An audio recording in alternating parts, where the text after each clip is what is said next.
ખબરોમાં બન્યા રહેવા માટે બેલ આઇકોન દબાવો અને એબીપી અસ્મિતાને સબસ્ક્રાઇબ કરો।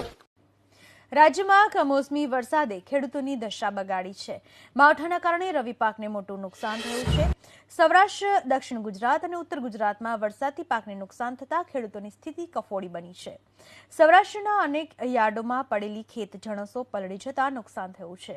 રાજકોટ, બેડી, ગોંડલ, ભાવનગરમાં મગફળીની ગુણીઓ પલળી તો ધોરાજી માર્કેટિંગ યાર્ડમાં કપાસ પલળી જતા ખેડૂતો ચિંતામાં મુકાયા છે। જસદણ યાર્ડમાં પણ ખુલ્લામાં પડેલી મગફળી બગડી ગઈ। તો આ તરફ ઉત્તર ગુજરાતના 5 જિલ્લામાં માવઠું થતા રવિ સિઝનના પાકો એરંડા, કપાસ, ચણા, રાયડો, જીરું, બટાટા, વરિયાળી, શાકભાજી સહિતના પાકને નુકસાનની ભીતિ છે।